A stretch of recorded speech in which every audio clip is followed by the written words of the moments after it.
La Empresa, revista radiofónica del mundo de los empresarios. Un vehículo de comunicación para comentar las noticias relacionadas con la empresa. Escúchenos todos los martes a las 12:35 en la COPE. Patrocina Ficols Asesores, calle Pozo Dulce 16 de Ciudad Real.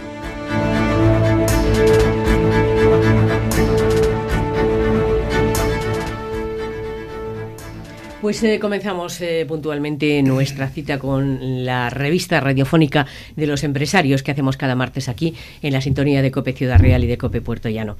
Bueno, ya les habíamos anunciado el tema que vamos a abordar y lo haremos en breves momentos, esa reforma del sistema público de pensiones que entró en vigor el 1 de enero y que nos va a desarrollar Jesús Algara Heras, director provincial de la Compañía Nacional de Seguros España.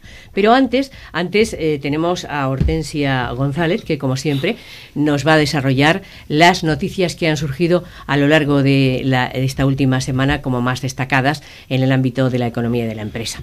Empecemos por el impuesto sobre el valor añadido, el IVA. El pago del IVA por parte de pymes y autónomos solo de las facturas cobradas que el Gobierno pondrá en marcha a partir del 2014 se aplicará tanto a las operaciones con las administraciones públicas como con el sector privado. Baja el consumo de combustibles de automoción. Efectivamente, en enero del 2013 el consumo de gasóleos y gasolinas bajó un 6,3% con respecto al mismo mes del año anterior. También se registraron fuertes caídas en el consumo de otros hidrocarburos, especialmente el gas natural, cuya demanda cayó un 9,6%. También a la baja las matriculaciones de automóviles. Durante el pasado mes de febrero se totalizaron en 58.373 unidades las matriculaciones de automóviles, lo que ha supuesto una reducción del 9,8% con respecto al año anterior. No obstante, el Plan PIB 2 ha propiciado un aumento de las ventas a particulares del 40% en la segunda mitad del mes de febrero. Constituciones de sociedades con €1 de capital social. El anteproyecto de ley de apoyo al emprendedor permitirá la constitución de empresas con solo €1, si bien con ciertas cautelas. Con dicha medida se trata de facilitar la creación de empresas y que el no disponer de dinero no sea un impedimento. Con este mismo ánimo de potenciar la creación de empresas, la ley tratará de reducir todas las licencias administrativas que, una vez constituida la sociedad, hacen falta para el desarrollo de la actividad. Incumplimiento con Hacienda. ¿Qué puede pasar? Pues el presidente de Gobierno reitera que estudia un cambio normativo para informar de los incumplimientos más relevantes con Hacienda. ¿Y en Seguridad Social? Pues en Seguridad Social comprobamos que el cierre provisional del ejercicio de 2012 se ha registrado en términos contables un déficit de 10.131 millones de euros, lo que equivale al 0,96% del Producto Interior Bruto, frente al equilibrio previsto inicialmente. ¿Y la reforma laboral? Pues tras un año entero con la nueva normativa, vemos que no se han potenciado los convenios de empresa. Vamos también con la previsión gubernamental en cuanto a la jubilación anticipada. Casi con toda seguridad entrará en vigor el próximo 1 de abril, si bien el texto de la norma respetará todos los pactos, acuerdos y convenios que las empresas fijen relativamente al acceso de la jubilación anticipada de sus trabajadores, con las actuales condiciones algo más laxas y baratas para la compañía. Bueno, ya estamos pensando en la próxima declaración de la renta, la campaña del IRPF 2012. Pues tenemos novedades, porque la Agencia Tributaria ha adelantado este año una semana las declaraciones que se presenten por Internet. Podrán presentarse a partir del 24 de abril. El organismo también adelanta una semana, desde el próximo 2 de abril, la petición y confirmación del borrador del IRPF y de datos fiscales. La Empresa, resumen de últimas noticias. Bueno, 12:44, vamos a desarrollar brevemente, lógicamente, el tema, pero es sumamente importante esa reforma del sistema público de pensiones. Jesús Algara, ¿cómo nos traen la nueva reforma para los futuros pensionistas las cosas? Pues en principio no pintan bien, Soki, porque efectivamente la reforma del sistema público que ha entrado en vigor el día 1 de enero es la Ley 27/2011 de 1 de agosto, o sea que se aprobó en Consejo de Ministros el 29 de enero del año 2011 y lo ratificaron en las Cortes a finales de julio, convirtiéndose en ley el 1 de agosto, la Ley 27/2011. ¿Qué pasa? Que esa ley ha entrado en vigor el día 1 de enero y efectivamente el impacto en las pensiones del futuro son muy importantes, porque estamos hablando de recortes en torno al 30% en el importe de la pensión. Hay un tema que quiero dejar claro antes de nada. esto no es un problema coyuntural, esto no viene provocado por la actual crisis económica. El problema de las pensiones es un problema demográfico y es un problema importante. Tenemos que tener en cuenta que el sistema público de pensiones es un sistema de reparto, en el cual los que estamos trabajando mantenemos a las personas en activo. Eso significa que de lo que estamos cotizando no se capitaliza, no se guarda nada para nuestra jubilación. Nosotros dependeremos de las personas que estén trabajando cuando nosotros estemos jubilados. ¿Qué pasa? Que en España teníamos una tasa de natalidad muy alta, sobre todo en la década de los 60, que se llamó la década del baby boom, a principios de los 70, y de esa tasa de natalidad alta pasamos durante 16 años seguidos, desde el año 84 al año 2000, a ser el país con la tasa de natalidad más baja del mundo, 1,2 hijos por familia. Bueno, pues esa baja tasa de natalidad ha hecho que la pirámide de población empiece a darse la vuelta. Y cuando antes teníamos una proporción de 4 cotizantes por cada jubilado, esa proporción ha pasado a ser de 2 a 1. Si además descontásemos en estos momentos la cantidad de personas que hay en el paro, estaríamos hablando de 1,7 a 1. Pero es que sabemos que a partir del año 2025, ojo, aunque toda la población activa esté trabajando, aunque tuviésemos pleno empleo, cosa bastante improbable por desgracia, también estaríamos en una tasa de 1,7 a 1. Nos dice cualquier experto con un sistema de reparto, cuando la proporción baja de 3 a 1, el sistema es insostenible. Hay que introducir mejoras, como de hecho pasa en el resto de países europeos, porque el control de natalidad en el resto de países europeos empezó después de la Segunda Guerra Mundial. Con lo cual, este problema que tenemos actualmente ya lo sufrieron antes. Y ellos introdujeron una serie de medidas por las cuales la pensión oficial es en torno al 52% del último salario. Eso se llama tasa de sustitución o tasa bruta de reemplazamiento, y te dice el porcentaje de pensión pública que paga el Estado respecto al último salario. Bueno, pues la media en el resto de Europa es el 52%. Tenemos que tener en cuenta que hay países como Alemania que tiene menos, un 39,9%, o Reino Unido un 30,8%. Pues bien, después de la reforma, nosotros que estamos hasta ahora en una tasa del 82,4%, nos quedamos exactamente justo en el 52%, como la media de Europa. O sea, de cada 1.000 euros que gane un español de salario, se jubilará ganando 520. Bueno, pues así van a estar las cosas, pero a día de hoy, con esa reforma, ¿qué va a cambiar en relación a cuando se jubilaba alguien antes del 31 de diciembre del 2012? Bien, pues la reforma en principio consiste en un aumento en la edad de jubilación. La edad de jubilación en España desde el día 1 de enero ha pasado a ser 67 años. Esa es la edad legal de jubilación. Es cierto que no se implanta de una sola vez, sino progresivamente. Por ejemplo, los que se jubilan este año se jubilan oficialmente con 65 años y un mes. Los del año que viene, 2 meses. Se sube durante los primeros 6 años, 1 mes por año, y luego va subiendo de dos meses en 2 meses hasta que en el año 2027, que es cuando se completa la reforma, pasamos a jubilarnos a los 67 años. Eso hace que necesitemos 37 años de cotización, 2 años más que los actuales 35 para tener derecho al 100% de la pensión. Por cada año que no se lleguen a esos 37 cotizados, hay otra rebaja del 2,27 en el porcentaje de la pensión. Y luego lo que más incide en el importe de la pensión, en el cobro de esa pensión, es que hasta ahora se tenían en cuenta los últimos 15 años para hallar la base reguladora. Bueno, pues eso va aumentando progresivamente también desde este año hasta el 2022, un año más de cómputo. O sea, este año, por ejemplo, se tendrán en cuenta los últimos 16, no 15. ¿Eso qué significa? Un recorte en la pensión del 2%. El año que viene tendrán en cuenta los últimos 17. ¿Qué significa? Un 4, otro 2% más. Hasta completarse en el año 2022, que se tendrán en cuenta los últimos 25 años. Eso supone un recorte medio en torno al 20%. Pero es que después, si no se hace antes, ahora lo hablaremos, viene otro cambio que ya recogía el anteproyecto de ley, y es que se tendrá en cuenta toda la vida laboral. Al recogerse toda la vida laboral, la bajada en la prestación supone un 30%.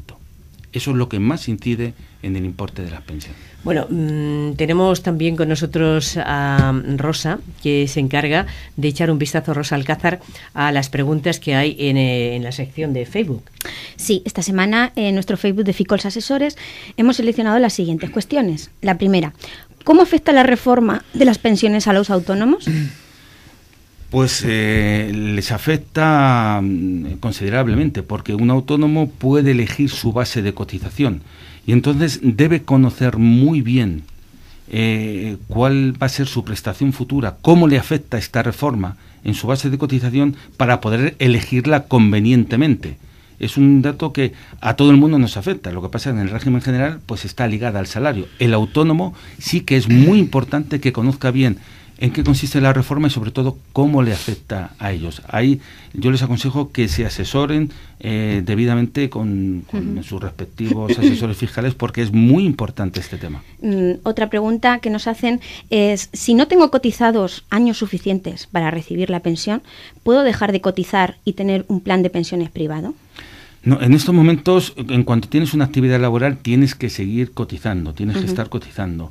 Puede darse el caso que en un futuro próximo, efectivamente, el gobierno abra la mano y se pueda cotizar, cuando ves que no vas a alcanzar ese periodo mínimo, se pueda cotizar de forma privada. En estos momentos no se puede hacer.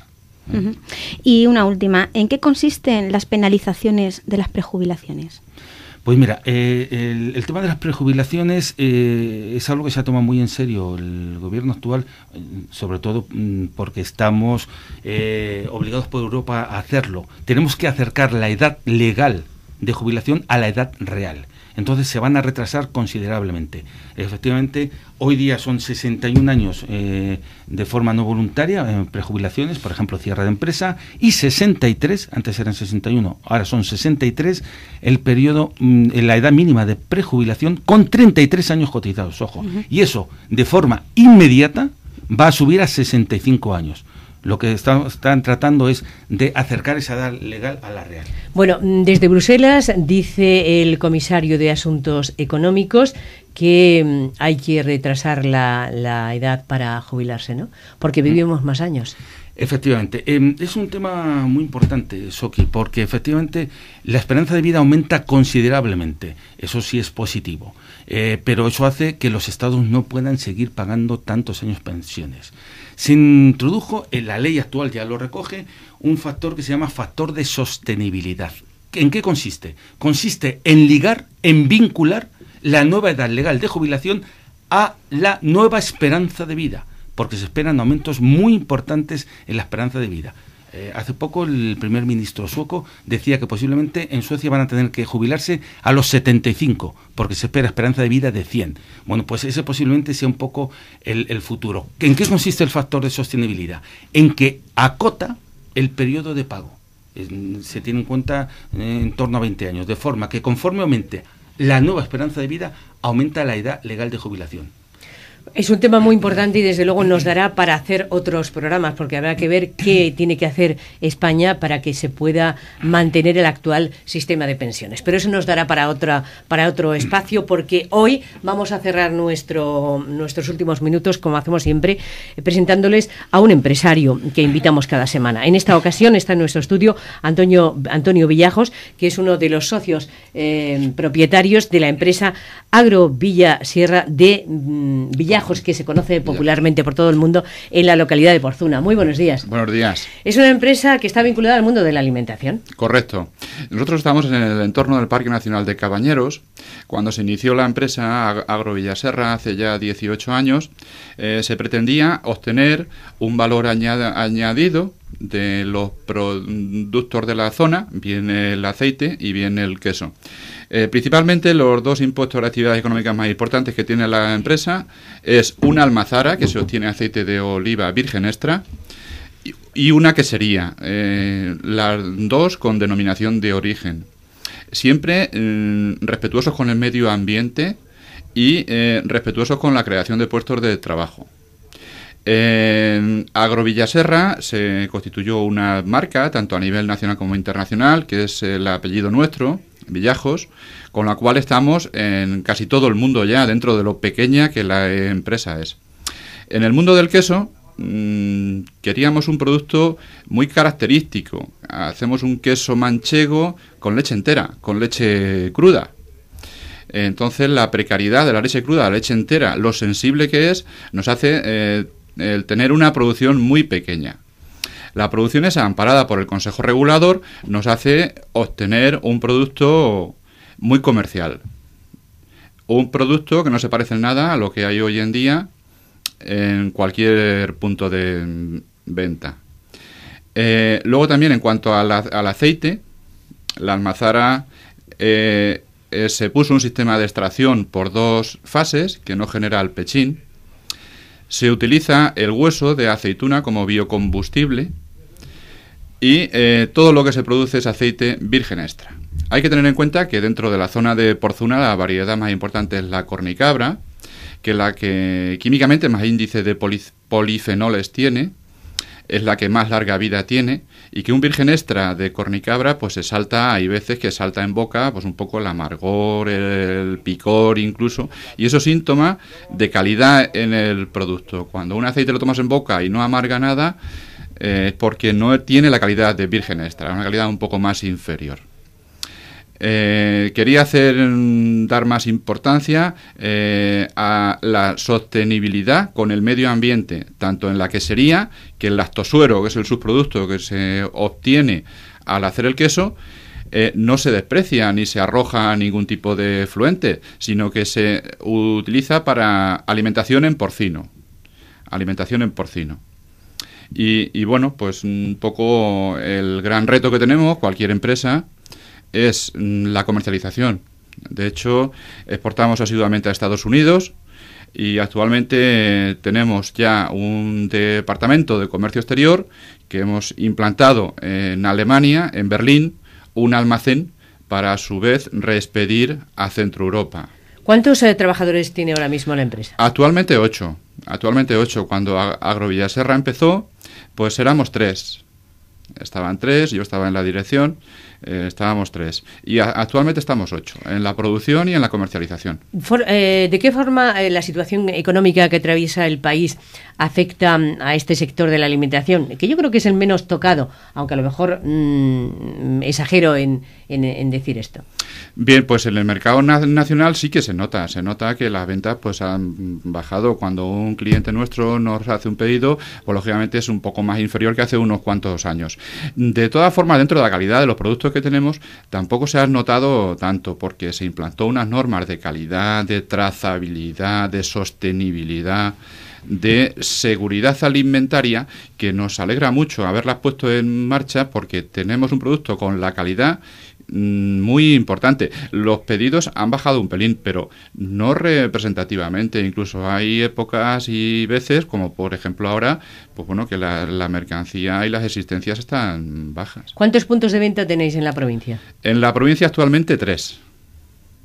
¿Están ubicados? Están en Ciudad Real 2 y en Porzuna 1. Bueno, y dentro de cómo se ve ahora la situación, ¿qué hace un empresario para seguir manteniéndose y afrontar el futuro? Yo creo que la única alternativa que tenemos es la comercialización de cara al exterior. Tenemos que ir de la mano de los múltiples utensilios que tenemos cualquier empresario, llámese IPEX, llámese ICEX, llámese Cámara de Comercio, llámese denominaciones de origen. Como he comentado antes, nosotros estamos tanto en la del queso como en la del aceite en Montes de Toledo. Tenemos que ir siempre con el amparo de ellos. Bueno, pues hoy ha sido un ejemplo el que hemos tenido con Antonio Villajos, uno de los componentes de la empresa Agrovillaserra Villajos, que está ubicada en Porzuna y que desde luego goza de una buena salud en la calidad y también, como no, en las ventas. Nos alegramos muchísimo de tener ejemplos como este. Muchísimas gracias. Buenos días. Gracias. Y gracias al resto de nuestros compañeros invitados que hemos tenido para compartir en este espacio de la empresa, que volverá el próximo martes. Ahora ya les vamos a dejar con las noticias de la hora.